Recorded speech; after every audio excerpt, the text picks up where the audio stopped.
Today is a very exciting day. Why is that? Because we have our first guest. And he's a very prominent and notable person in this Web3 space. He's a sorcerer, if you would. He's got magic abilities to see the future on horses and tokens, and, you know, just has a very clear vision. Yeah, Aaron DeGods. What the fuck? What a Soul Sorcerer. What is up? Fuck that Aaron DeGods shit. What's good, Soul Sorcerer? Dude, welcome to the show. Honestly, I kind of miss Soul Sorcerer. Bro. That was when I was in my bag, you know? Low key. And then I went all corporate. I mean, you started DeStables as Soul Sorcerer. Facts. And then there was a hostile takeover. Soul Sorcerer was a banger. I don't know. It was a great name. Dude, I got to be honest though, like I had to change it as soon as I started meeting people in real life. You know? Like, my name is like I remember I went to the Magic Eden yacht party like 2 years ago, and that was like the first time I met anybody in Web3 in real life, and I was like, hey, I'm Aaron, and people would be like, what's that? I'm like, Soul Sorcerer, and they're still like, who's that? And then it was pretty brutal though. So that's why I changed it, is because I was like, I can't, like, with a straight face keep introducing myself as Soul Sorcerer to people, especially if I was gonna like make it a career. Facts. Yeah, I actually hate people like you in the sense of okay. the ones that have the Twitter name Soul Sorcerer, and then you meet them in person, they're like, hi, I'm Aaron, and I'm like, who the fuck is that? Like, yeah. I need a like @name, Twitter name, something. Like, give me something that like correlates me back to knowing you online. If you're just like, I'm Aaron, I'm like, do I know you? Like, do we follow each other? No, is it I mean, thing? I was just used to it at that point, because like I never met people in Web3. No, I know. It's weird though, because now it's like it would be weird to like you said, like you meet someone and you're like, oh, like I'm Timmy. It's like, Timmy. I don't know, Timmy. What a name. Like, what's your PFP, bro? Like, I literally ask people, like, what's your Twitter? I feel like most people that, like, if they introduce me with their, like, Twitter name and we've interacted before, then I'll be like, all right, cool, yeah, I know. But then if you introduce me with your real name and your real name is nowhere on your profile, how the fuck am I supposed to know who you are? Like, we got to figure out, like, name tags in Web3. We need, something, because, like, it's my least. You don't need a name tag. No. You personally do not need a name tag. The most doxed person in Web3 since day one. Man said, fucking a non-account. I don't even need that shit. My face is going on here every single day. And dude, I was like 7 years old playing NFL Madden with my full name as my username. It was like, what? Like, yeah. Because why does that sound like such a Marc thing to do?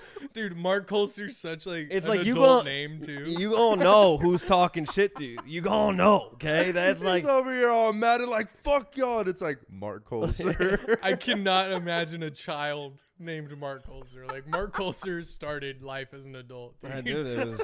That's insane. It was, it was easy to remember. You know, big memory guy. Always easy to remember your name.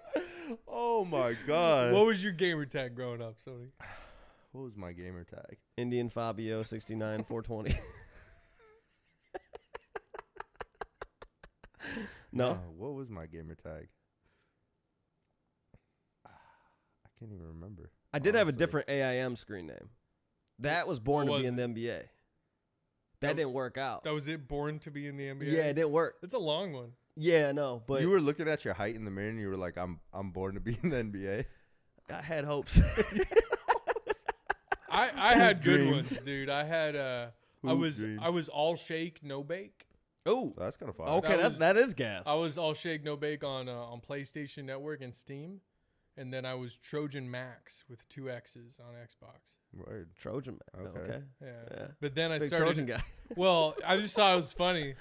And then I started volunteering in college with like kids, and they wanted to like play Fortnite with me. And you're like, so I had to like pay to change my name. So now I'm Quick Naps. Quick Naps. Where did you just come up with all these different usernames? Like, I don't know where the ideas come from. That's the hard part for me. Off the dome, bro. Marc Colcer, easy. Don't have to think about it. It sounds kind of made up though. Low key. Can't relate. Mark Cooler. Nope, that's not That's what everybody We'll says. get you. We'll Mark get you a Cooler. good gamer tag. I got you. Okay. Mark Cooler. Maybe too late. I don't It know. is not Mark Cooler, okay? Definitely not Mark Cooler. That is not the name. Yeah, because you're not that cool, so like it Okay. wouldn't fit. Like it just wouldn't. Like All you right. know what I'm saying? All right. Indiana. Honestly, the only reason that you're a little bit cool is because you got Cube. That's it. Like if it wasn't for Cube and them being all saucy and Can I say, having by that the way, nice you guys look icy- cute right now. You guys are Do matching with the Cube outfits. Look at Look at that. Look at that. it just looks way better on me. You don't have to say it. Was but this planned? no, it actually wasn't. It's just I've been bullying Mark about like wearing some more drip to the podcast, and so he finally did. Listen, I can't wear DeGods shit because half the shit doesn't fit me. And by half of it, I mean about 80% of it doesn't fit me. So I actually found an extra small T-shirt. So like, if you want it, I got you. extra small might be hugging the titties a little. That might be aggressive. We'll see. Wow. We'll see. Wow. Yeah. I got boobs. I got boobs. I get under boob tan. Trust me, Mark. I've seen them. Yeah. Everybody's seen him. Yeah. You are the most doxed person in Web3. We've seen your parents. We've seen you with your shirt off. We've seen you on vacation. You did ask me other day in our group chat for something else for me to What? I didn't ask for nothing. for me to dock something. I didn't ask for you to dox anything. There you go. Somebody in the comments of our podcast asked to dox something of yours, and everybody was like, "Shrimp." Somebody was asking for my dick pics. Yeah, no, I put two and two together on that. I think he got Yeah, that. Yeah, yeah. I think everybody got that. But yeah, yeah. wild. Yeah, So I but- mean, I sent them obviously. Hey, Anyways. it's the price of fame, brother. All them ideas though. That's what my guy be cooking on meme coins. Yeah. He just finds the most random memes and just was. sends them. It's Sends tough stickers. because we were actually joking about it last night.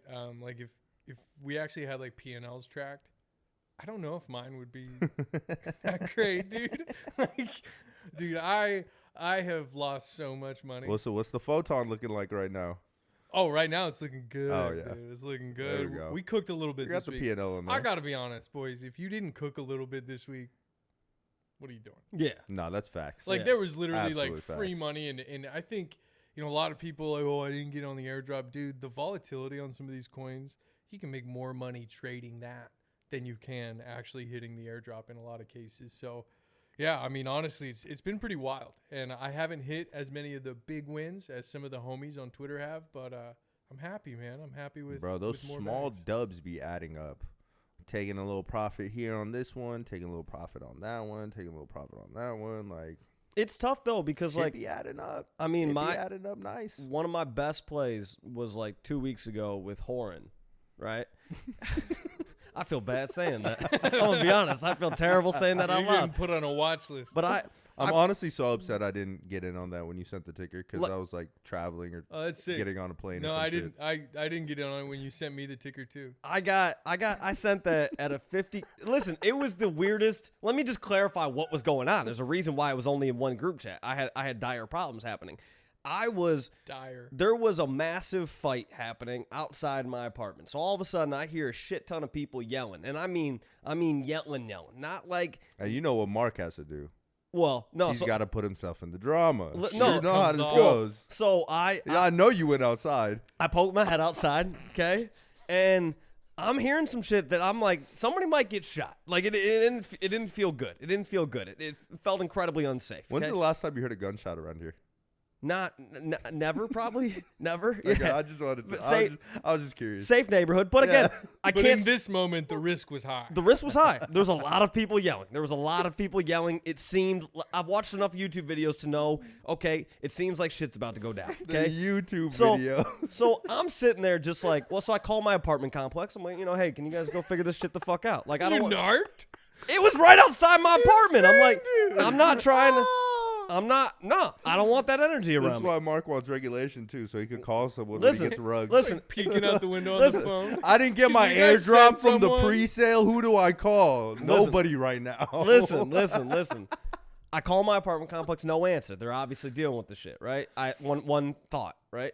But I'm hearing the yelling. It's getting louder. And mind you, I mean, it's like within feet of my apartment. So that's the thing. I couldn't leave my apartment. And without fundamental, like getting right into You it. mean like right out there? Yeah, I mean literally right outside my apartment. So not like on the street. I'm talking in my apartment complex, outside my apartment. So then I'm on Twitter and I see somebody post Horan, the contract address for it. It's at 50K market cap. And so I put in half a soul, right? Put in half a soul.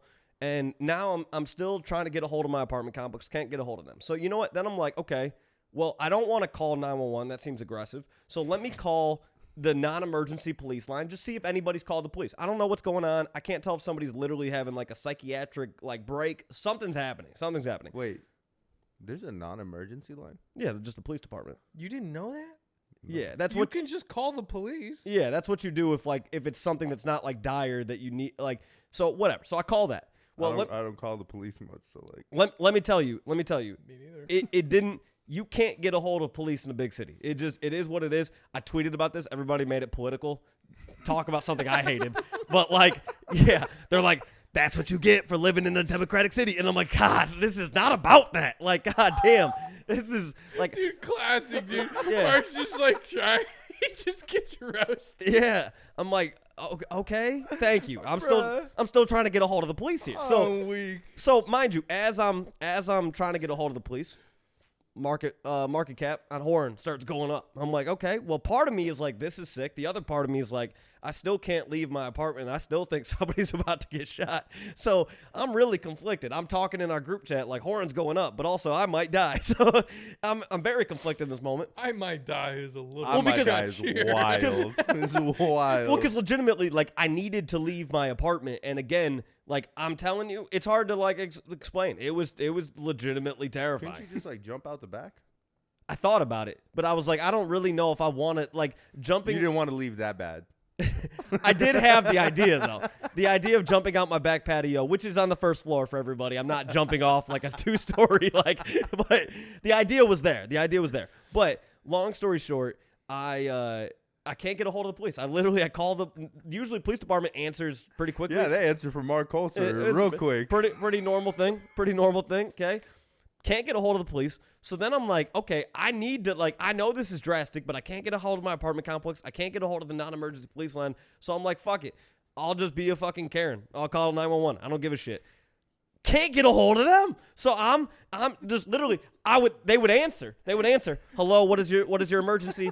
And I'm like, hi. So I just need to know if somebody's called about this at this address. And she's like, hello? And I'm like, yeah, can you hear me?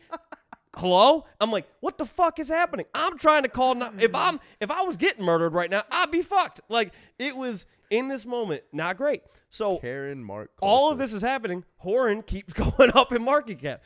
Long story short, I called 911 several times, can't get a hold of them. They can't hear me for whatever reason. Still couldn't figure that part out. But with that, Horan went to, I think it was like 2 million market cap. I sell it all. I make like $8,000 while I'm on the phone trying to get a hold of 911. So I make $8,000. I then finally the police come. Okay, police come. Somebody else must have got a hold of them. Police come. They handle the situation. I go leave to play pickleball with my boy Loop.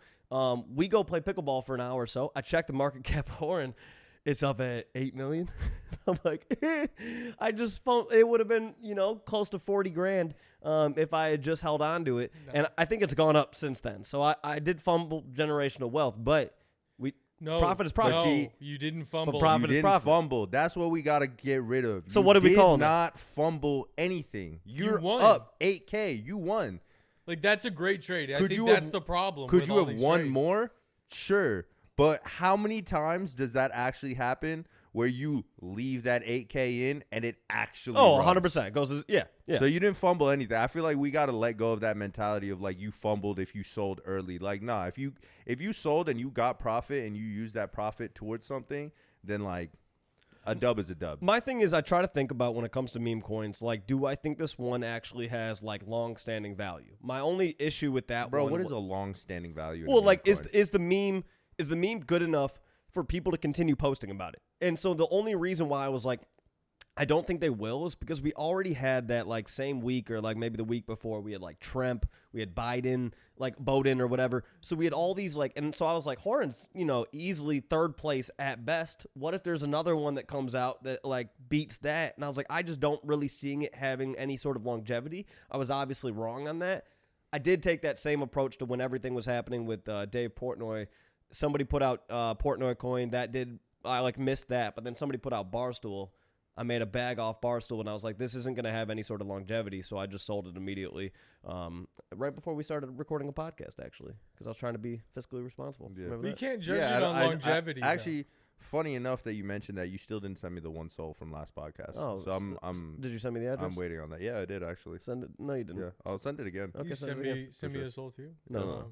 But dude, it's not about longevity with these meme coins, because like 99% of them are just always gonna die. Right. Yeah. And so like I think, and I'm not a good trader. There's so many times I've seen like plus several 100%, and then I'm just like, we're on our way. Mm-hmm. And then I just ride it all the way down. It's because you see like that crazy tweet that's like, bro, I just made $3 million. Dude, but that's the thing is everybody wants that. I know. A couple people are going to get it. Good for them. More power to them, right? But the reality is like, you see green, you got to sell a little bit. I think you always got to keep a little bit of a moon bag. I think the best meme coin I hit recently was Silk Road. A couple like month or two ago. Wait, you talking about the ETH one? No, it was on okay. Sol. Oh, there was an ETH Silk Road like almost a year ago. No, there was a Sol one like a month, 2 months ago maybe. And I was just shooting darts on BonkBot, bro. I was just watching the new pools channel, shooting little darts, and I hit it on that one. It ran, I think I got in under 40K, and it ran to a few mil. And I didn't sell the exact top all of it, but like, dude, as soon as I was up like 2,000%, you take a bag, right? Yeah, gotta do it. I kept the moon bag. It kept running. I took another bag. And I think like that's really what it is like it's like the money's there, and it's always going to be volatile. And if you're a betting man, you would say, well, all of this is probably going to trend to zero unless there's something real behind it. And if there's something real behind it, the odds of you riding that from such a small market cap to multiple hundreds millions, if you make it, then send it, right?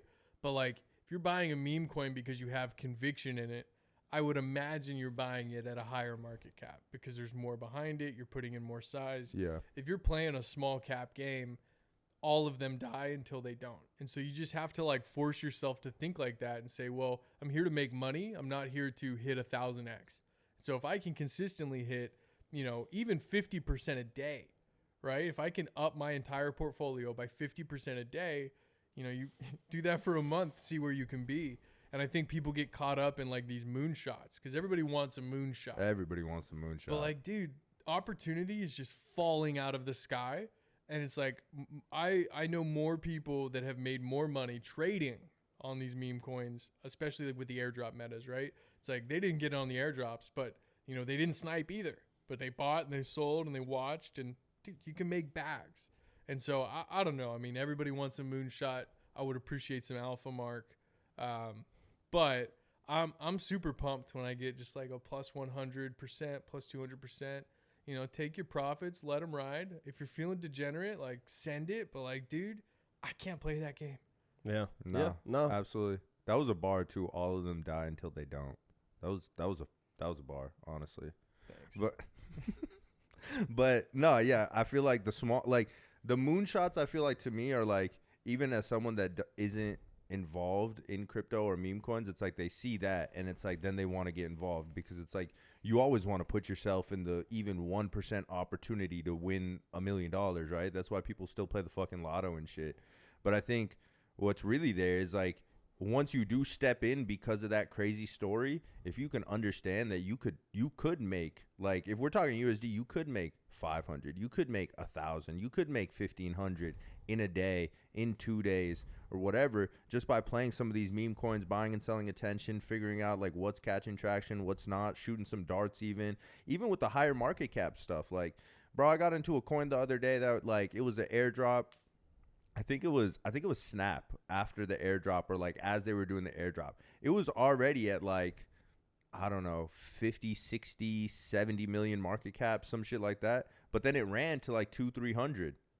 Still a come up, like everybody wants to come up off the like 50K, 60K, 70K market caps, or even like sub $1 million. But some of those multi-million ones still have like even that much bigger to run. And percentage is percentage. Like, you're going to be making that profit, you know? And that's like where sizing comes in too. Yeah. And like that's a big part that I think people don't. I mean, I don't focus on it. I'm pretty bad at it too. But it's like, you know, if I put one SOL into a pre-sale, maybe that hits a 10x. But, you know, like you just said, if I hit it right after it goes live at 60 mil, but I put in 10 SOL and I hit a 3x, well, you know, actually the profit potential can be way bigger on the other side. Yeah. And so it's just like there's so much opportunity in the market. And I used to only really trade NFTs. I don't know why, honestly, but I was just like an NFT guy. It's like the same thing, except like way faster, way more volatile. It's like all of these communities are the same. Like when you look at these established meme coin communities, they have like a message. They have like, you know, a set of values that they subscribe to. Some of them are more memey than others, right? Yeah. But like it's all there. And that's the same thing as an NFT, except people hold the same coins except for different pieces of art. And so I think it's like the dynamics are the same, but the market is way different. And like, you know, you can get a meme coin listed on a centralized exchange, you know, and then you have your bozo finance TikTokers being like, look, dude, just put $20 into Doge. You're going to be a zillionaire. And like, that's where everybody wants to get. But I mean, it is interesting how with meme coins, right, there's way less accountability for the teams that launch them. Like, you've seen it like time and time again, specifically this week, right? Because these pre-sales, they go crazy. And like you have all these crazy ambitions for what these things can be.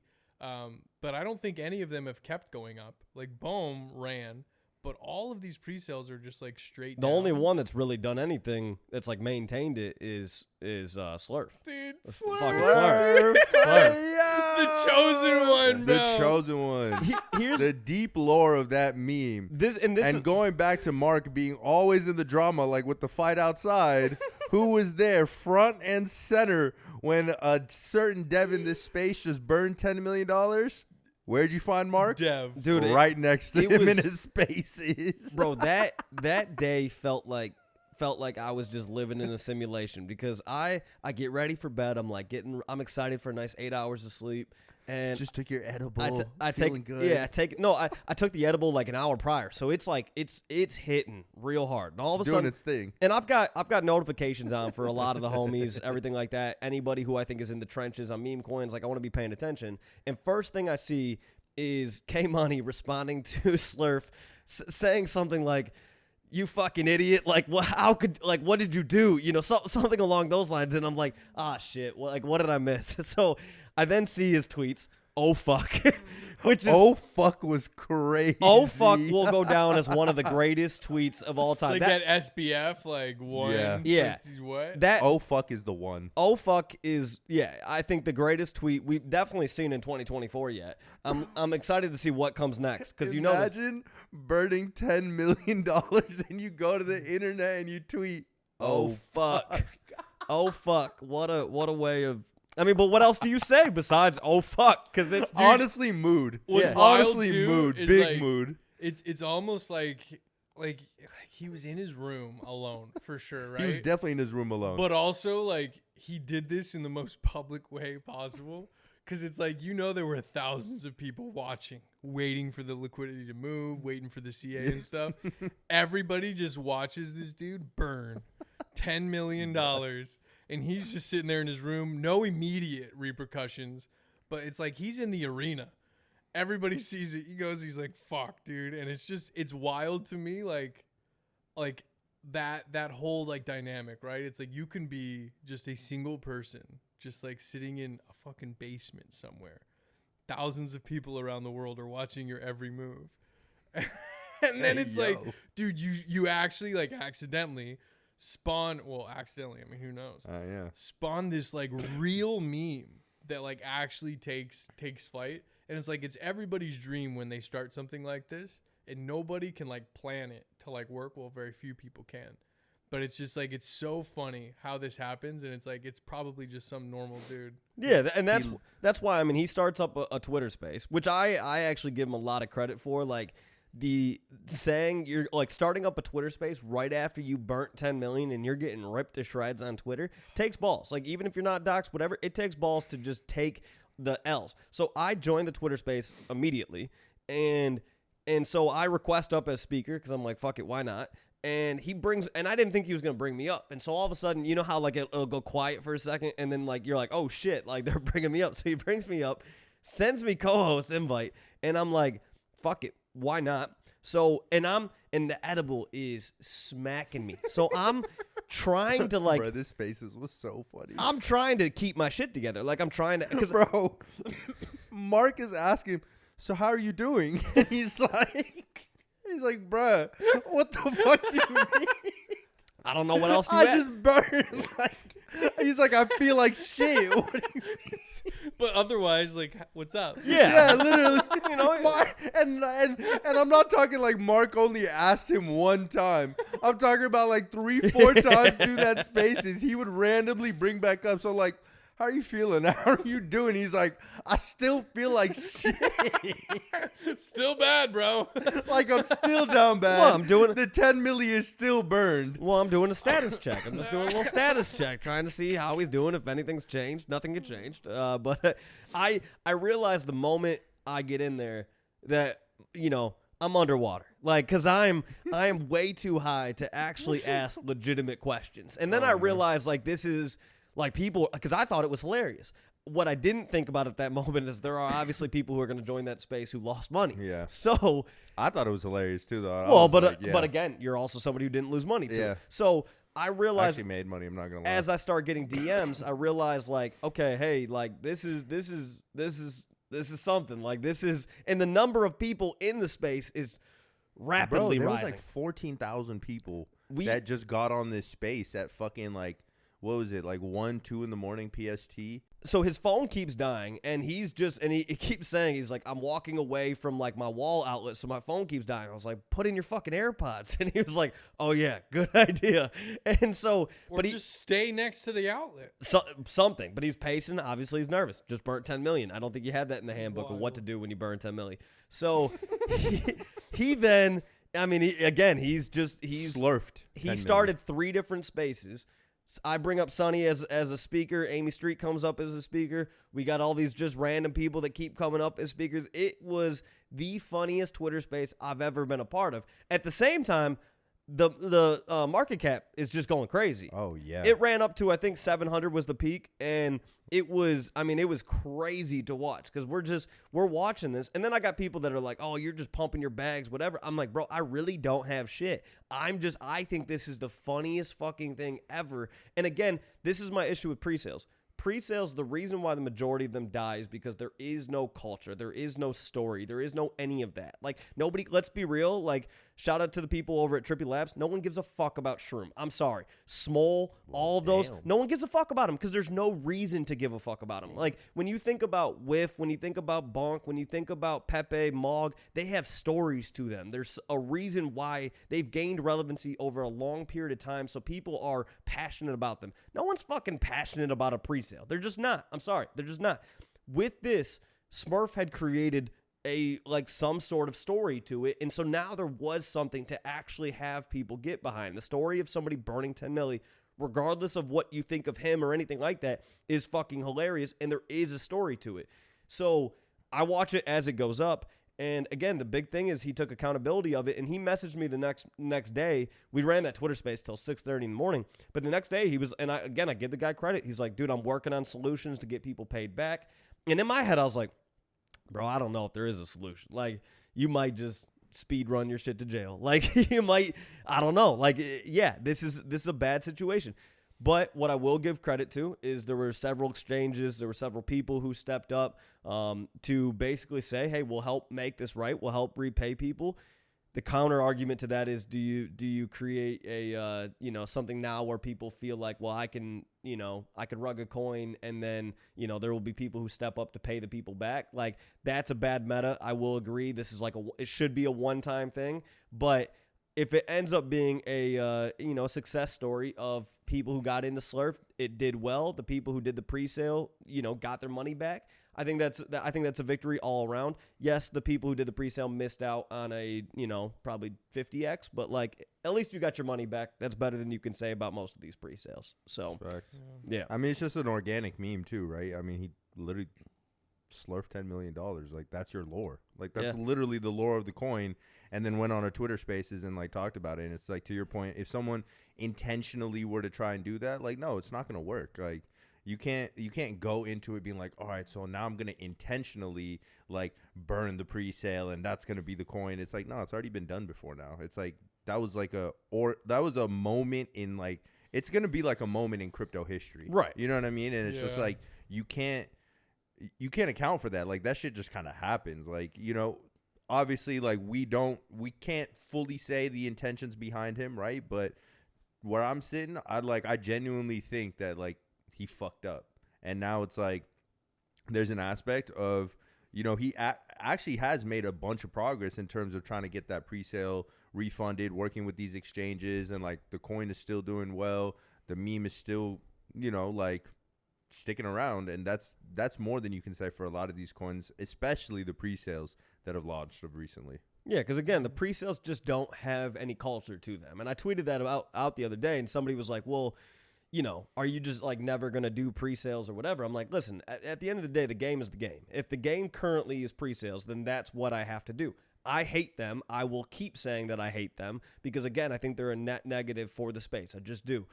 Again, I will flip out of that shit as quickly as humanly possible. When whatever it was, when Shroom dropped the other day, my buddies were like, "How long are you staying in this?" I was like, "I will be in this less time than it takes me to finish my drink at lunch right now." Like, because there's no reason to stay in it. Like, again, create reason for somebody to stay in it. If you are doing a pre-sale and your whole thing is just, okay, we're gonna do this pre-sale, and then the moment it goes live, we got nothing planned. Like, I'm sorry, it's gonna die, bro. That pre-sale yesterday, he raised like 30 million, and then he was like on chats talking about like, so how do I create this token? Where do I put the LP? And it's like, bro, what? Like, tough, dude. I mean, you just raised 30 million, like. But it's like, also, I think, you know, it's like, just if you don't like it, don't do it. Right. And like, yes, it might be a net bad for the space. And I think people who come after exchanges for supporting like pre-sellers on SLERF, for example, makes no sense to me. Yeah. Like that, for example, it's like, number one, they're not hurting anybody. Number two, like, honestly, I would much rather be in an ecosystem where companies like that would rather be a part of the culture and like help build, you know, the lore of the ecosystem than say, oh no, we're above that and like we just do our job type thing. And I think that's what makes crypto way more fun in a lot of ways than other industries. But I do think this idea that like everybody's just gonna get rich sending money to someone. I mean, we all know exactly what happened, right? Like, boom, fucking ripped, and so everybody came out the woodworks. People made money. People lost money. I would say the vast majority of people that like pre-saled these coins probably cheated. you know, and like I bet a lot of people cheated boom, you know, and like that's just the way it works. But I don't think, I mean, honestly, I think this meta is probably dead at this point. I agree with you in that like any community, whether it's coins or NFTs, you have to have something behind it. Yeah. And I don't think that necessarily has to be like hard utility, like, oh, like I own this, so I get this. But you have to have like a reason for people to subscribe to whatever it is that you're doing. And like that could be emotional, it could be moral, it could be financial. But unless you have some sort of like backbone there, it literally is a game of pump and cheat. And like who gets out last, who gets out first, unless you have the bozos who actually believe. And if you get people to believe, like the only way to do that is by building real culture, real community. Yeah. And that's where I think, again, like I look at it and I go, if you can get somebody to talk about your coin who doesn't hold any, you've got a W, right? Like I don't hold any SLERF right now. I'm still talking about it. Same. I don't hold any WIF. Still talk about it. We all buy some right now. Yeah. I don't some SLERF. I don't hold Pepe or Mog simply because I don't like buying shit on ETH. But yet, like I root for them to succeed. I very much want them to succeed. Hey, never again say that you don't have Mog. I just don't. I don't like buying shit on ETH. If it was on Solana, I'd have a fat bag of it. Me neither, dude. But I'll tell you, yourself. I've been in LA for a week, I guess. At this point, I think I lasted 3 or 4 days living with these guys, not buying Mog. Yeah, I hate everything about ETH. There's nothing I like. I about will ETH. say though, Photon makes it all easy. Okay, because Photon does ETH and Base and Sol. Yeah. And so it's like I don't really care for ETH typically, mostly because of MetaMask. And like I use Phantom when I can, but Phantom doesn't have all the other chains, all the other EVM chains. And so like that's why I've never messed around with like the Base meme coins, which were popping off yesterday. And ETH is because like I'm not trying to like mess around with Uniswap. Yeah. But like Photon, you can just create the same kind of wallet that you do in Sol, send your shit to it and trade. It's basically the exact same experience. And so that honestly, Photon has like opened the door for me to get into these other shit coins because the experience is so much better on there. Yeah, and I will say, like, I will eventually buy a bag of MOG simply because I do strongly believe in it. Like, I think it'll crush. Like, I know it'll crush. I know K Money is exactly nobody works harder for their bags nobody than K Money. Nobody works harder for their bags than K Money. And so if you don't have MOG right now, it's almost just like, bro.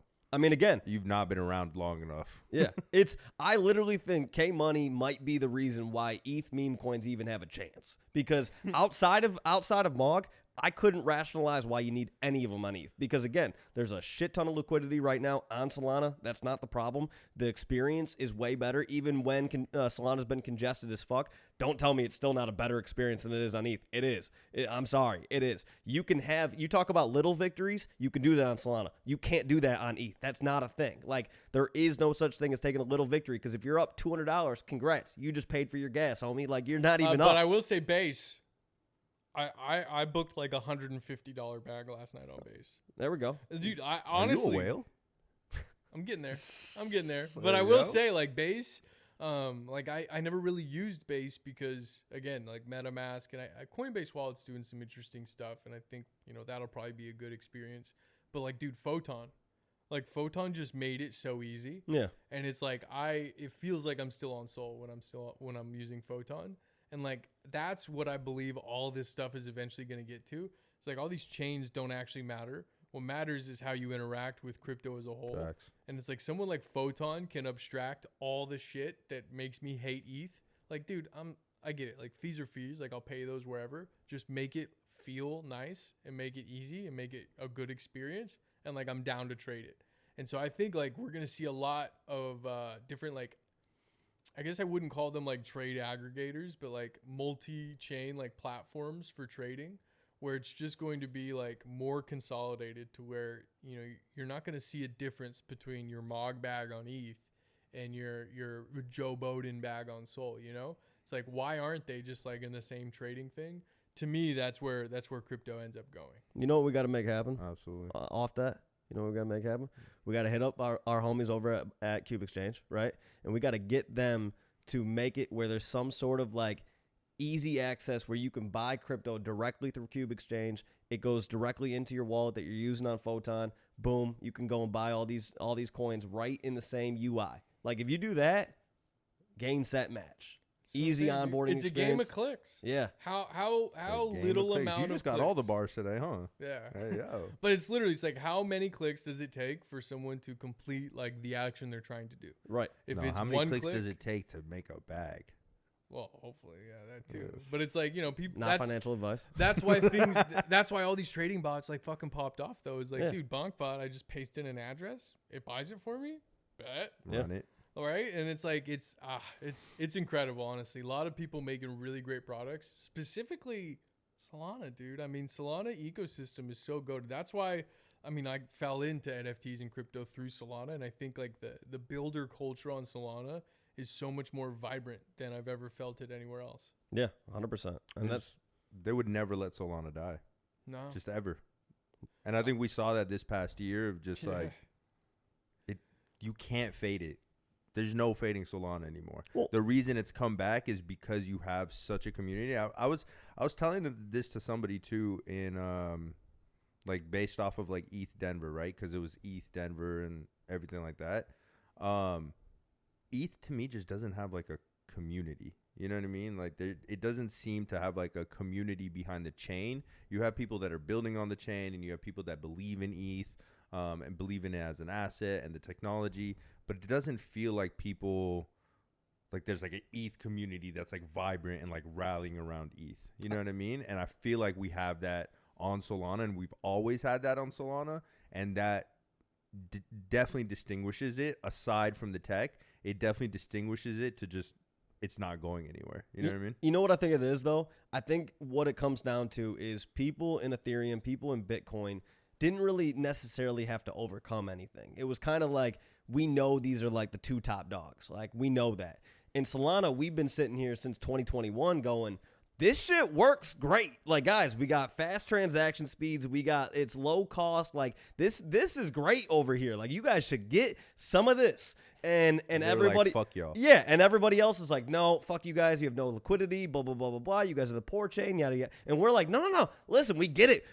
Okay, maybe we are the poor chain at times. But like, again, if you guys come over here, then we won't be the poor chain anymore. But, guys, we'll still have the low cost, the transaction speed. We'll have all that. And so we're yelling that shit for months and months and months, turning into years. And then they try to kill us in 2022. FTX, SBF tries to, put the dagger in, and the Solana ecosystem goes, nah, we're not letting it happen. Easy starts up that space. Held the line.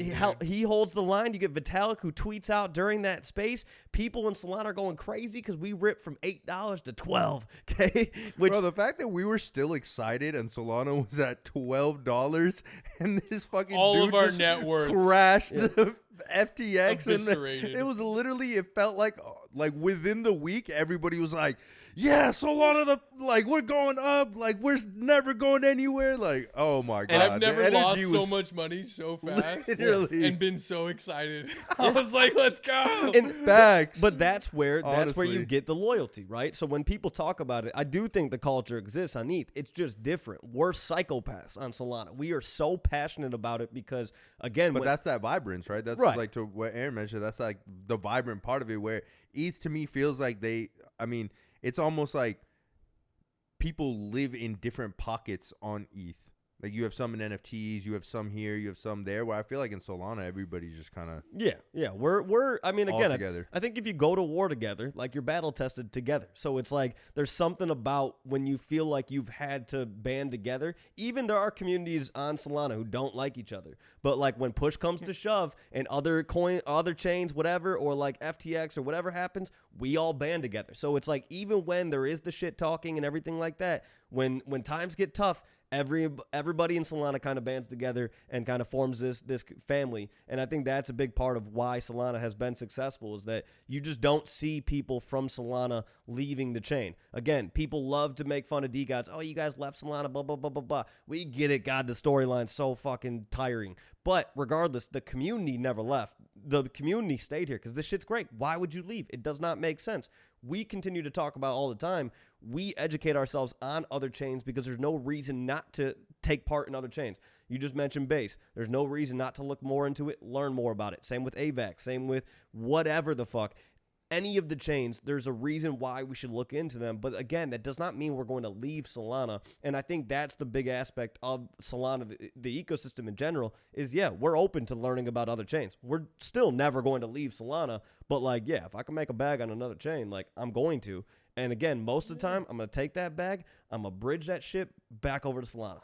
Dude, exactly. Look at you, Mark. You think you got it all figured out. You just got to dip your toes in, bro. Dip your toes in. I was telling this to the guys last night because we were bridging funds around, trying to get to Base, all this stuff. And I'm like, I keep most of my liquidity on Solana because it's the easiest to move around. And then if I want to bridge anywhere else, I just bridge it from Solana to whatever chain I want. And it's typically a faster bridge than if it's an EVM native train swap anyways. And so it just works so well. And I think I get that there's crypto maxis that may not be as big of a fan of Solana for whatever reason. But I think at its core, it just works the way internet money should. And it feels good and it's fast. And no matter how much I love Bitcoin and ordinals, every time I have to interact with my Xverse wallet, it just scares me, dude, because it takes a long time. And I'm just like, oh, did I fuck it up? I checked the addresses 6 times. Whereas Solana, I'm like, okay, it's gone and now it's here. And it's just that to me is the user experience that most normal people are looking for. Because they have the other stuff, right? I could send a wire over a couple days. I could send some money instantly with like Venmo or whatever and pay fees. But the fact that, I mean, you can see there's those Twitter accounts, right, that like watch big transactions. It's like, dude, you can move $100 million on Solana for like a cent. Right. And it's like, that's actually pretty wild, like regardless of everything else. Yeah. And then it's nuts. On the ecosystem to then build the infrastructure that supports the primary value proposition, which is what we have. We have great payment infrastructure on Solana. There's amazing communities, great tech, great games, all types of stuff that is like further empowering the like core use case. And like without that, the core use case is just another way to send money. But now you have all these people that are using it in all these different novel and exciting ways that now make it this thing that, okay, it's a real like crypto. Like it's not just a vehicle for value and money, but like its utility in like the most pure form. I think on top of that too, it's like the builders in Solana are so transparent and so like forward facing. You know, you see people like Mert is one of my favorite people to follow on Twitter. Dude, he is so based. I have his notifications on every time he puts out a tweet. Like I learned something last week where I was trying to buy meme coins and, you know, and somebody had told me, well, just, you know, increase your transaction cost on Solana and that way it'll go through.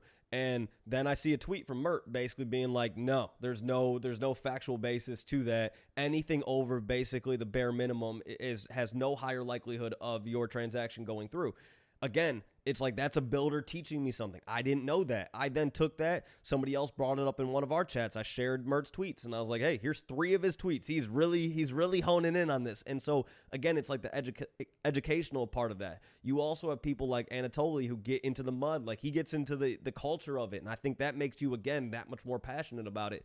And so I think we just have a lot of people, even like Meow and everything they've done with Jupe, and it's so transparent. You just like, it's hard to not be super passionate about what they're doing because you also feel like you're involved in a lot of ways. And I think that when it comes to creating culture, when it comes to creating community, when it comes to creating true love for something, you need that. And so that's, again, I mean, I talk about Solana every day because, again, I'm passionate about it because the people who are here every day are so passionate and you know, passion's infectious. So yeah, and I think you touched on something crazy there, like being a part of it. Like that's honestly like the difference in a lot of things I've gotten into specifically on Solana is like the way that a lot of these communities and projects work. You do feel like you're a part of the process of building it. So it's like, I'm not just a user, like I'm helping build this thing. I'm helping grow this thing. And like that is a level of passion that far exceeds any kind of bag bias. Yeah. Fair. I also think no, go for it. No, I was just gonna say I think we also it's pretty easy to understand. So when I think about like onboarding somebody, like I'm not a tech guy. I can't explain how the chain works in a perfect way. I can't.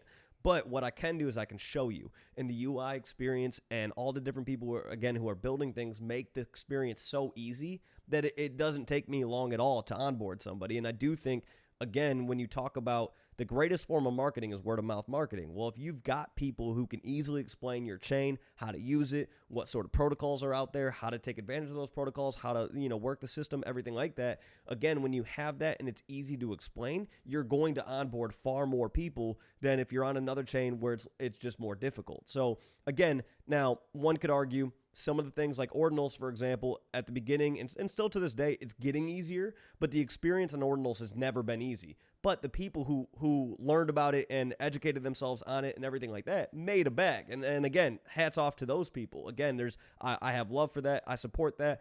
I didn't do that. I should have. Hindsight's 20/20. But I'm learning now. But again, if you make the experience really, really easy, it's just that much more. It's that much easier for that ecosystem to kind of grow as people can educate other people, onboard them into the whole experience. And again, there are opportunities on other things that are more difficult, but there's a longer learning curve, I guess, with those.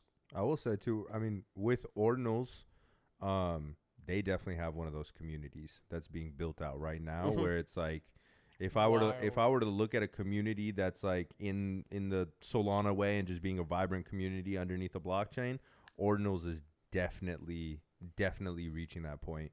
Especially with the whole Ords Denver, all these events that they've been doing. And just like all the people that have been building within that space and really trying to make it easy for people to onboard there, like they have something cooking there when it comes to that, like that community and like being a part of it, for sure.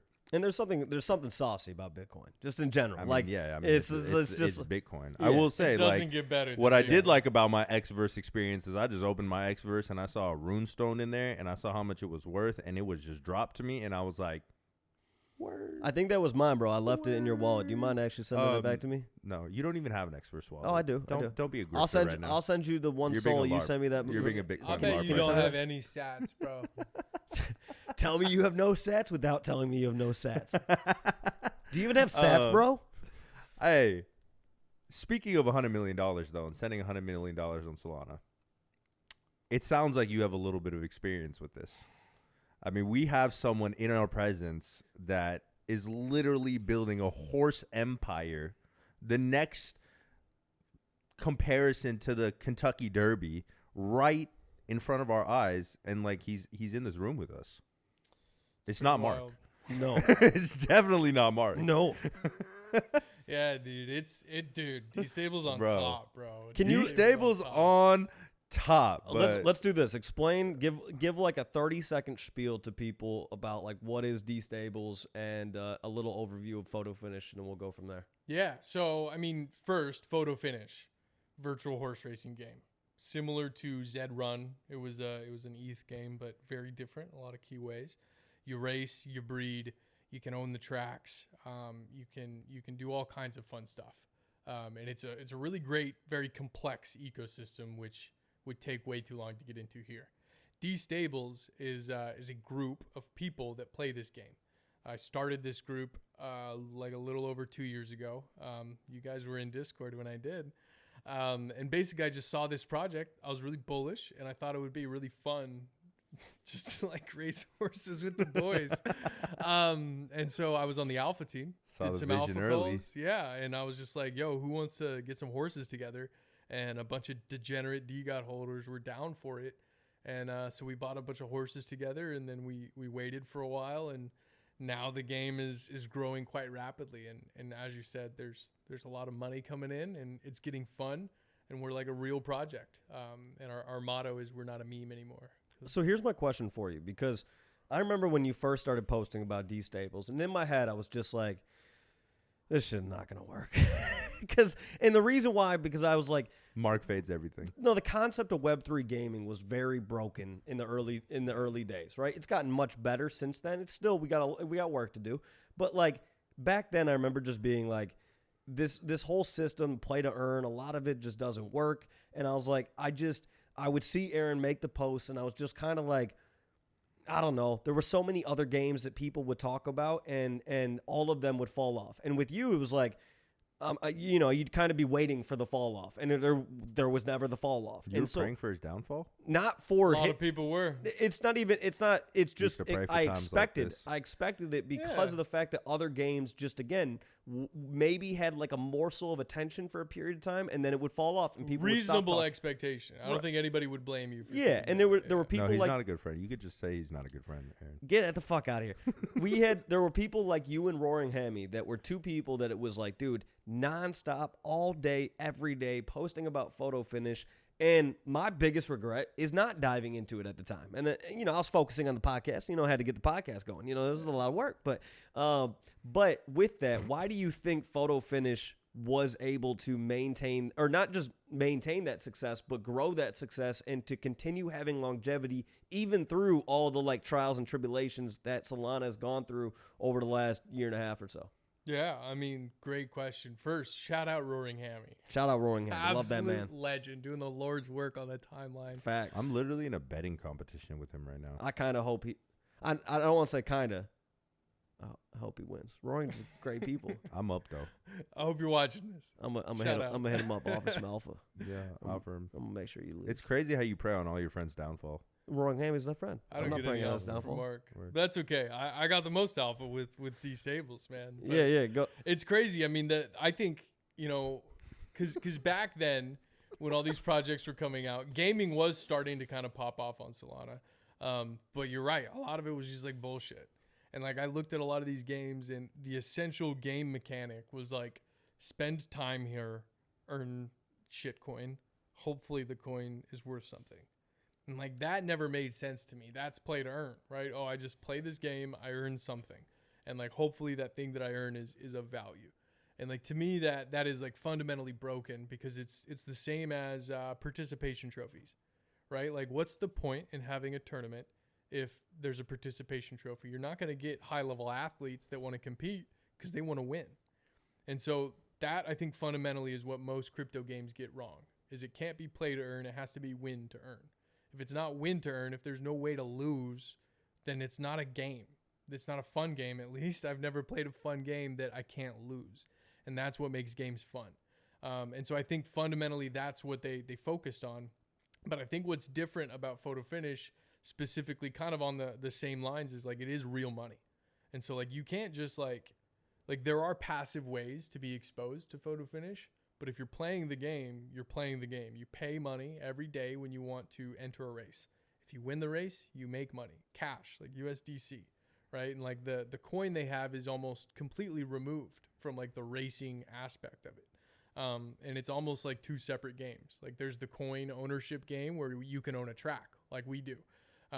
Or you can just race and race and race. And right now you can earn crown by doing that. But that game is way more, okay, I'm paying to enter the race. I hope I win. And so I think fundamentally that mechanic where people lose is very important.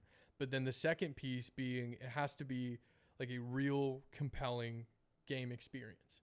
And like when I've been a gamer my whole life, mostly like console games, Call of Duty, stuff like that. But I'm also like pretty into like some pretty nerdy computer games. Like Civilization is one of my favorite game franchises of all time. Never even heard of that. Have you heard of that? No. It's a crazy, I mean, it's a very popular game. It's a crazy, like very in-depth strategy based like board game almost on the computer. And it's you very, didn't say like Sims or something. No. But like the whole point of that game is like you play Sims? Back in the day. Don't hate on Sims. Sims got its Sims got its stuff. Sims had a moment. But it's not Sims that. had I a mean, moment. Yeah. That's the thing though, is like complexity, right? Is like, okay, you can play something like Sims, but like Civilization, for anybody that's played it, it's like you literally build a civilization and like you have to take over the world essentially. And so like the choices you make in the very beginning have very big impacts towards the end of the game. So it's a very strategy-based game, which is similar to Photo Finish in that it's all strategy, right? Like, yes, there's RNG and stuff, and like, okay, you can see stats and stuff of horses, but like the good players can figure out where their horses race the best. They can figure out good breeds to make their bloodlines better, and that's how you win. And you have people in Photo Finish that have earned hundreds of thousands of dollars in just breeding.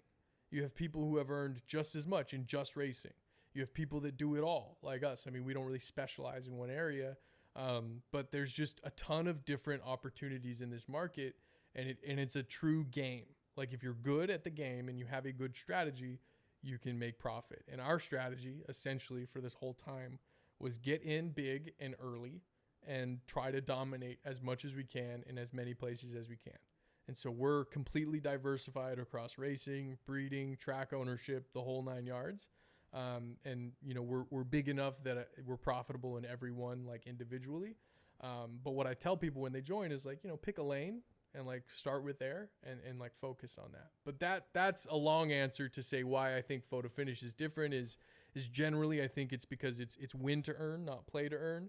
And I do think it's just a beautiful game, dude. I think on top of that, one of the things I didn't know at the time that I know now is Ian's background, right? And so Ian building out Photo Finish, I think like when I first got into Web3 gaming, it was like somebody would send me a game and I'm like, I don't want to be a dick, but it looks like a 12-year-old made this shit. Like, what are we doing, And I remember for a while, like I just faded all games. I was like, I'm not even attempting to play because like, again, they look like 12-year-olds made them. And so then when I saw the first video of Photo Finish and how it looked, I was like, this is truly a AAA game. And so it was like, this is something that I would actually watch. And so, that to me was a big game changer aspect of it because, again, I do think we see certain times where somebody comes into Web3 and they're like, hey, I can put out this NFT project, or now I can just do a fucking pre-sale, and I can raise a shit ton of money. And if my dream has always been to create a video game, well, I can fund that in 2 seconds, right? And it's like, sure, you can fund it. You're also going to have a lot of people who want to kill you when you create a really shitty game that doesn't work, that no one wants to play, and whatever they got, their NFT or their coin, goes to shit, right? So with that, Ian is somebody who's been so successful in Web 2. He doesn't necessarily need Web 3. There's elements of Web 3. We got a podcast dropping with him, so we won't drop any of the alpha on that. But, like, you know, he had great points as to why he wanted to build out the game. But, again, it's like this is somebody who knows his shit, who knows what it takes to succeed, who's worked on games like NFL Madden. And so it's like, yeah, when you bring that kind of expertise to Web 3, then you can take the great aspects of Web 3 along with all of your Web 2 expertise, put it together. Now you've got a great product. Again, at the time, I just didn't know that because the majority of the competition, and when I say majority, 99.99% of the people building games on this were like dudes who were just like, I raise money. We're still waiting for all these Super Smash Brother renditions. I'm pretty sure there was at least 10. There had to be at least 10. Smooth 10. But I'm not going to lie. If I knew that Ian created the hit stick back then, I would have aped instantly. Like y'all should have led with that. Yeah, honestly. Public knowledge, dude. I knew. That's why I aped. Well, but you should have led with that for DeStables. But like that's the thing is like the wildest part about DeStables, and I think this is what kind of blows most people's minds about it, is like everybody has known about it for 2 years. Yeah, that's facts. Yeah, like I 100%. I have not shut up about it, right? And like and I joke about it now because we're successful. No, talk your shit. But like literally, right? Like people made fun of me and ridiculed the entire idea for so long. Hey Siri, play How About Now by Drake. Well, but it's like I just like, you know, like the information was there. I was sitting there offering it all up, and it's like, you know, at some points, like you lead a horse to water, right? Can't make it drink. Hey, yo. But no, I mean, it's incredible because that was the big, I mean, DeStables did not start as an idea to make a lot of money. Like truly the idea is like, I thought it would be fun for our community to like do together because you can't plan on making a lot of money, right? Yeah. But, you know, I thought it was a good bet because all that information about Ian was public on their website, right? I looked into them. And I was an alpha caller for DeGods at the time. And you guys might remember back then, it was like me and ZK, and we had like Dan and Gray, and we were all just dropping like legit, like multiple page due diligence reports. And so I was like really looking into this thing, and I was like, wow, like these guys came from EA and FanDuel, and they've made things like Madden. But then further than that, and this is something that I think a lot of people still don't realize, is this is their second horse racing game. Right? It's like they made a whole ass other app with in-app purchases that was very successful. And they had people that were spending hundreds of thousands of dollars in in-app purchases on this horse game. That's why they're in Web 3.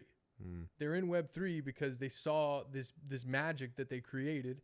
And they were like, well, what if we could actually give ownership of these assets people are buying to the people that are buying it? And so they've created this thing before. They have years and years and years ahead on game design and strategy when it comes to building out this ecosystem, because this is basically version 2. Yeah. And that's where I think, again, it's like we need more games like that, because when you talk about, you know, Web3 gaming is got to be the most made fun of thing in all of Web3. Mm-hmm. Like it is unanimously destroyed by everybody. Yeah. And to me, it's like, I would love to see some of these things take off. I think Photo Finish has that ability. Obviously, they have all the legitimate things that they've been doing with the Kentucky Derby and all that kind of stuff. And that's so cool. Like that is, again, if you can, we mentioned this earlier in the podcast, but if you can get somebody to talk about something who doesn't have bags in something, you've really won the war, right? Because it's like, that is something like we've talked about Photo Finish many times. We don't have bags in it, and it's just you like, don't have bags in it. Oh, okay, my apologies. Do you have bags? Or are we talking to you? I got Crown. Okay. NFA. Okay. So the wait, if we're talking just strictly Crown, I have Crown. I'm talking about so then you have bags in Photo Okay. You're fading yourself at Thank this God point. you didn't fade that, dude. No. Yeah, I saw your tweets enough to figure that one out. The NFTs, I was like, I need to take more time to dive into it. But again, hey, even if you got Crown, NFA. Facts. So the heard it's on Cube too. Just saying. I'm just saying. There we go. Go on Cube.exchange. get that crown. Non-financial advice. But Aaron's advice. So yeah, if you're gonna come after us, come after this guy. Anywho, so when I think about it, it's like, again, crown and the crown. Now you got crown on my mind. When I think about who is going to change the narrative on Web3 gaming, I think of Photo Finish. I think of things like Nifty Island that I think looks absolutely incredible. The gameplay is fun. I think about everything that like Pudgy's doing with like Pudgy World and all of that, and like how cool that looks. And it's like, again, that's going to make somebody want to learn more, want to dive into it. Then I see games like Play Shrapnel, and I'm like, again, building really, really cool games that people actually want to spend time in. And again, if you can figure out the tokenomics of some of these things so that it is something where it's not just play to earn, but there is like a play to or win to earn. I completely agree with what you were talking about earlier with that. It's like, yeah, you can't make it where if you just play the game, if you just put in a ton of time, you're going to win. Because again, I think that like, it just creates shitty gameplay. Like, you really need people to want to be a dog at it. And I look at Fortnite, right, where it's like, to me, Fortnite in a lot of ways is win to earn. If you are really, really good at Fortnite, you become a great streamer. You go into these tournaments, everything like that. You can make real money. You can live off that, right? And so if we can make that where there's enough of a reason for somebody to stream these Web3 games where they're actually earning they're earning their salary off playing these games and being dominant at it. Well, if you can do that, then you will bring in enough attention to Web3 where people will go, okay, hey, you know what? Maybe I've said before that Web3 gaming is stupid, but I'm willing to dive into it and learn because here's somebody who's making their living off of it. I'd be dumb to keep fading it, right? And I think that's what we have to get to, because most of the articles out there about Web3 gaming is like, this game, was doing this and then it died. And it's like, how do we change that? Make it where there's legitimately competition to be great at it. And by doing that, you make enough financial incentive for people to dive into it, they're going to dive into it, and that's where we'll see Web3 gaming take off. You know how else? You know how else we changed that? How? We're going to the Kentucky Derby. Well, big facts. We are. Big facts. And we're just going to be like, hey, buy a crown. What if I'm on Cube? What if I end up on one of the horses? That would be insane. No, I'm with you though, man. I mean, it's Marc wants to ride a horse so bad. We'll make it happen. Marc Jock Colcer.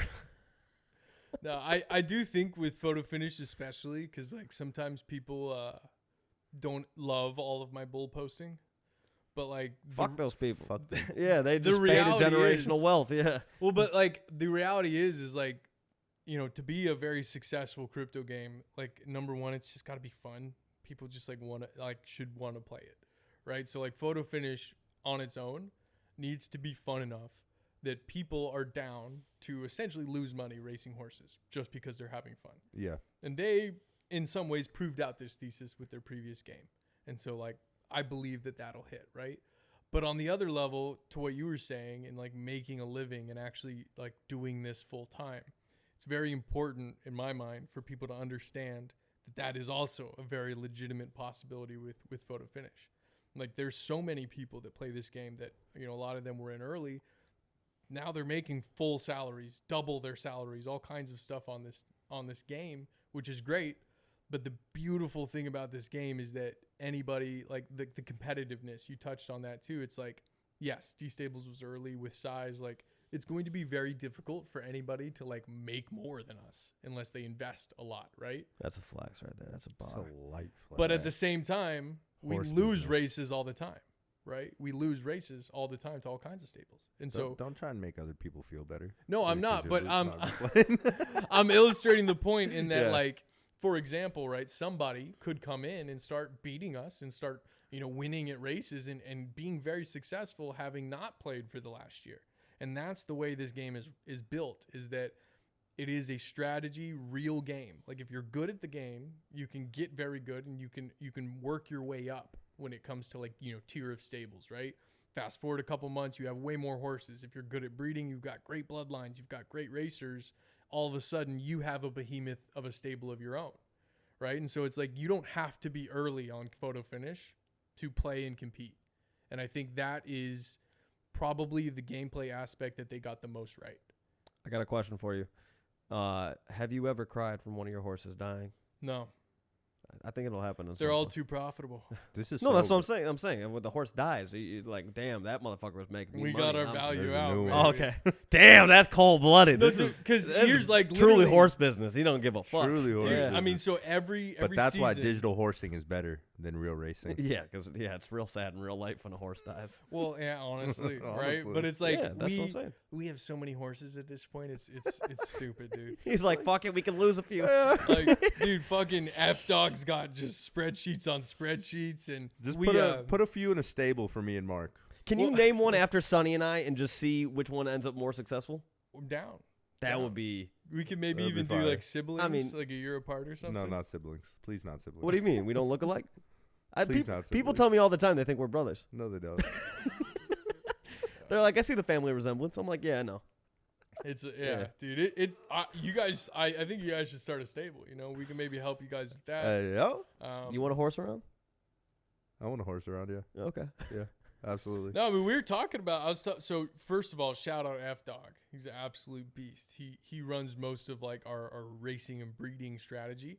And we've Is been he the elite horse breeder or you? him. Okay, he's the Him. elite horse breeder. I'm just the pumper, dude. Okay, wait. F-Dog is Pause.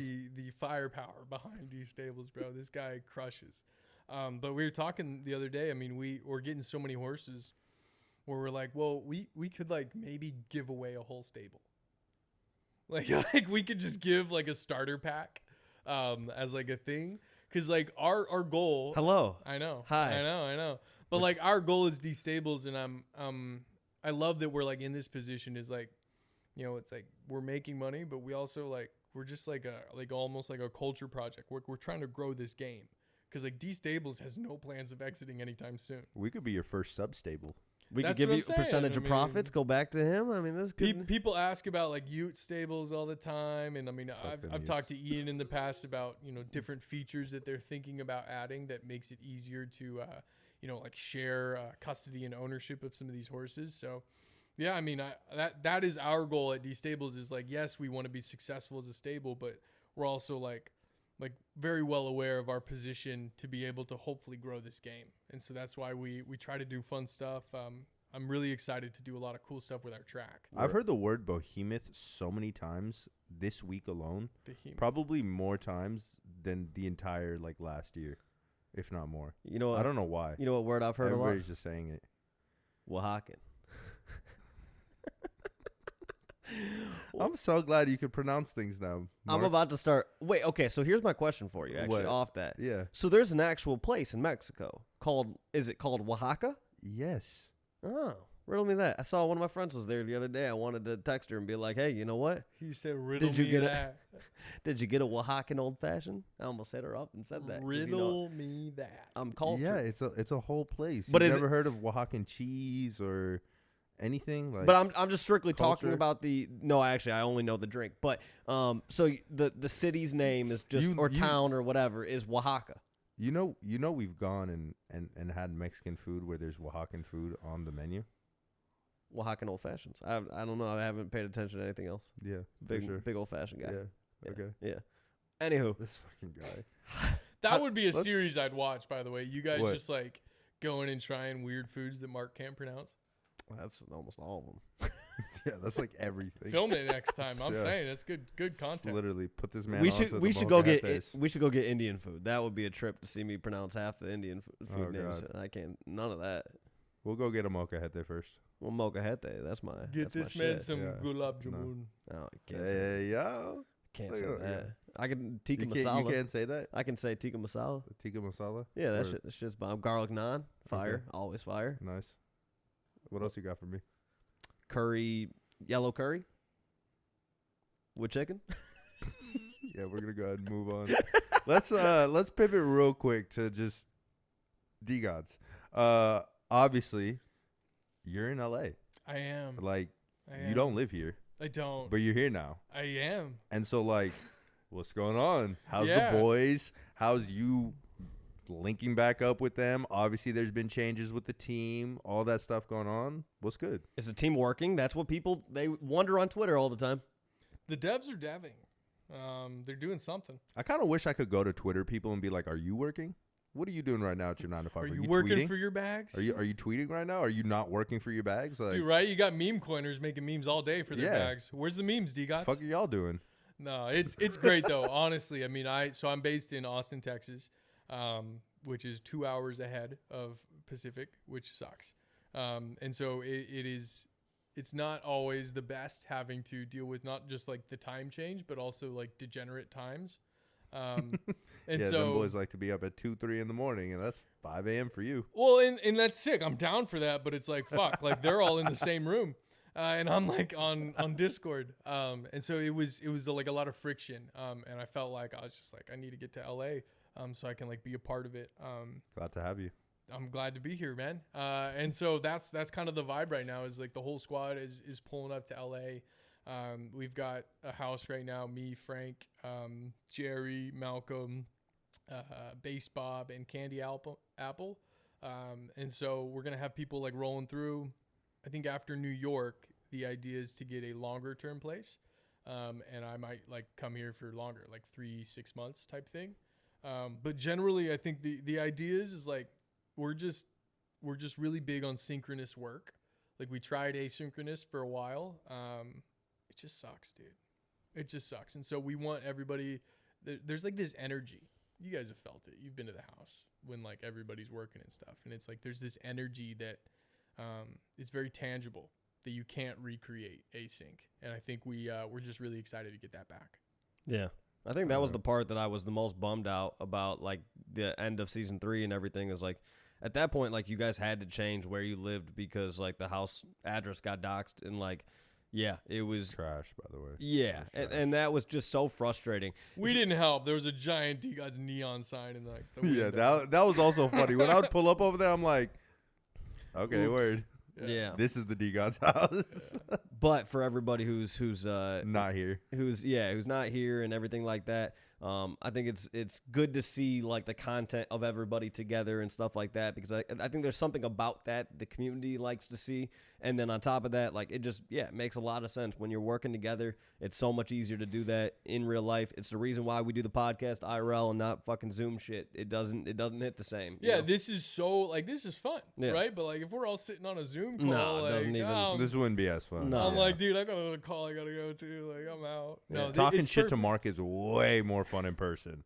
Way more fun in person. Until you catch these hands, player. It's the best. What hands? You were just talking about you don't fight. All for you though. We got to put you in the karate thing, whatever that is. Whatever BitBoy fought in, you got to be there against somebody on Twitter. Just rip some smelling salts and start throwing punches. Honestly, throw Shuey in there at least. Who wouldn't pay to see Marc fight somebody from crypto Twitter? Honestly. But are you guys having fun again? Teams having fun again? Yeah, dude. Because I feel like there was a time where obviously like that had evaporated a little bit. I felt it just by being around, a couple people, like just even seeing them, right? Like seeing Frank last year at Big 3 versus seeing Frank now, like I could just tell he's in a different place energy-wise and just like mindset-wise, everything. So yeah, you guys are having fun again?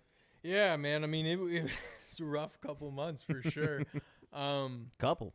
Yeah, it's couple, Marc. I mean, dude, yeah, it's no secret, right? It's been tough on the community, tough on the team. But yeah, I think I've said this before. I think for a while we were just trying to be something that we weren't. And once we stopped trying that and we just like started trying to have fun again, like things started getting better. And so I think yeah, we're having fun again and we're pumped to have more fun. Cause like, I think at the end of the day, that's what it's all about. I remember when DeGods did their first big run, right? And it was just fun to be a part of the community. Like, yeah, it was cool to see the floor price going up, but like, it was just electric in Discord, right? Yeah. And like, we were just having fun on the timeline and it was just high energy. And like, there just weren't any strings attached. It was just fun people vibing, like just loving this thing together. And I think we lost that a little bit. And so, yeah, it starts with the team having fun again. And if we can have fun again, then I think everybody else can too. Can we do at the next DeGod event? Can we do a limbo competition? Let it go lower. Get it? little limbo action. I know you can't limbo. You're too big. You would be the worst person. I would be the worst person. I win that shit. Yeah, we know. That's the only reason you want to do it. Yeah, well, the whole mantra. Walk right under. Unbelievable. The disrespect in Web3 is insanity. It is crazy. Like, yo, walking under a limbo bar is so crazy. I'm gonna start kicking people in the face when I hit my growth spurt. Like, y'all are not even gonna be ready. So we are gonna get you to fight someone from crypto Twitter When I hit my growth spurt, done deal. So whenever the surgery happens. Don't need it. Don't need it. Everybody knows you hit that growth spurt right around your 32nd birthday, coming up in October. I got a question for you guys, though. I mean, you guys having fun? Now. Yeah? Yeah. No? I never stopped having fun. I'm going to keep it a buck. Oh, come on. You're I telling me never it was did. fun in A August little and bit. September? Absolutely. Okay. I love those times. I don't. I'll fundamentally say I do not. You're just more dramatic. That's why. No, it's just it's A little bit. I don't like when you go on Twitter and the entire timeline is just depressing, and I think it's like when there's nothing else for people to really talk about, that was the thing to talk about at the moment. And so it was like seeing the market do better. Like at this point, it's like, sure, if you want to make fun of DeGods, like you can do that. To me, I'm like, at least the market is doing well. So it's like you're not just seeing like a bunch of depressing statements after depressing statement. Because like every tweet in August, September, even before that in July, every tweet was like, this project, if you bought this project, you're down this much. And it's like, dude, why are we just like, God, this is just you don't depressing. Just mute those people? No, because I don't know. To me, I'm like, I want to feel what the sentiment is at the time. So I don't mute people. I don't block people. I don't do anything like that. I keep everybody on the timeline. And half the reason, like if I see somebody talk shit about DeGods, if I see somebody talk shit about me, I follow them. To me, I'm like, okay, let's gauge the sentiment. Let's know where we're at. But I think the space has gotten, it's much happier right now, even though for the most part, like NFTs are down pretty much unanimously all across the board. But you still have people that like post those things. Right, but it's just drowned out. It gets now. drowned out because the whole timeline is not depressing. It was like at the time, it wasn't just DeGods. It was everything was 100%. depressing. So it's like, you see people, like right now when I see people take shots at any projects, everybody loves to dunk on Kai's from OK Bears, right? And it's like, to me, I see that and I'm like, guys, listen, it's so tiring. Like there's so much reason to be optimistic about the space right now. Like shut the fuck up and just let the guy build whatever he's building with the project and see where it goes. But like, dude, why are you taking time out of your day right now?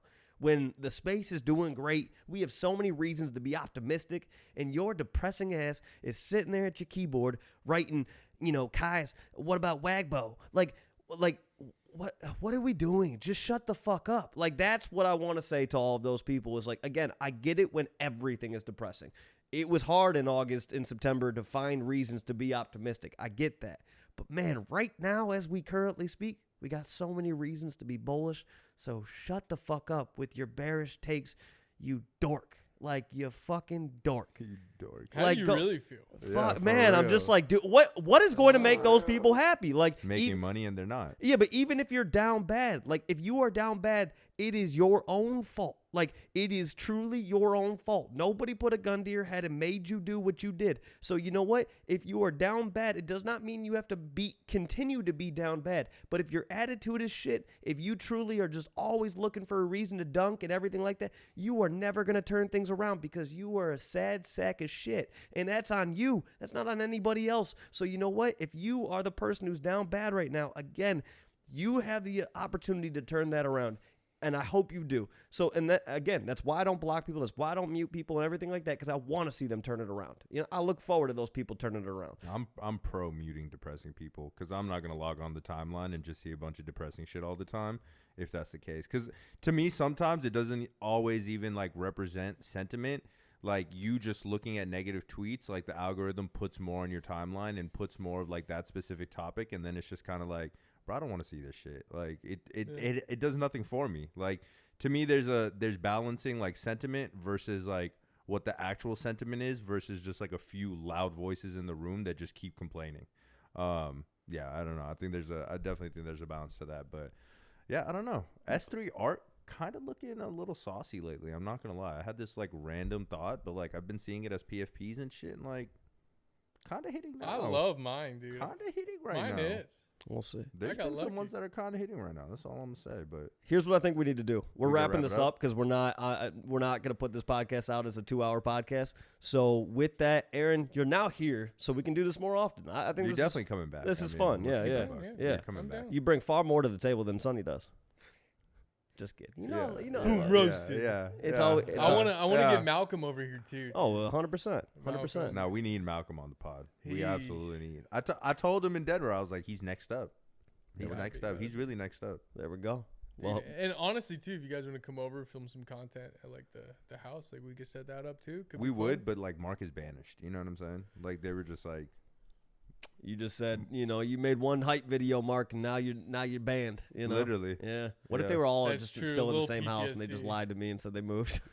I mean, That'd be tough. That'd be tough. He figured it out. yeah, for real. That'd be tough. No, I appreciate you guys. Thanks for having me, man. And honestly, y'all are crushing it, man. You guys are just two of like the probably coolest, most public DeGods out Look at there. us.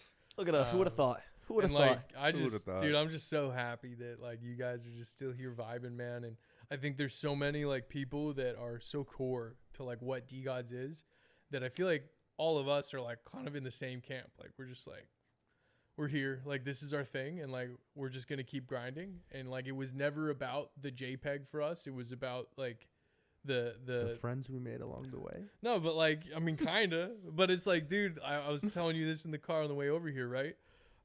DeStables will probably make me more successful than any NFT I bought myself, right? And so it's like, what do you actually make out of these opportunities, right? You join a community and you meet all these great people. It's like, what does that turn into? It's like you're actually the master of your own destiny here. And if your Facts. retirement plan is a single JPEG, like hopefully mooning, it's like you You're are not gonna leaving make everything it. on the You're table not right gonna now. Make it. Yeah, with that.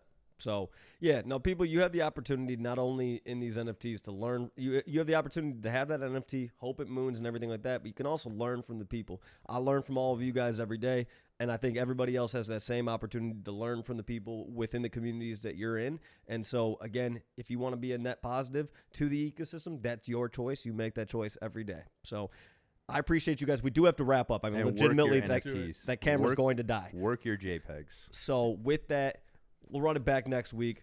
We'll see you guys then. See you guys. Let's go. The camera's going to die. We said we weren't going for this long.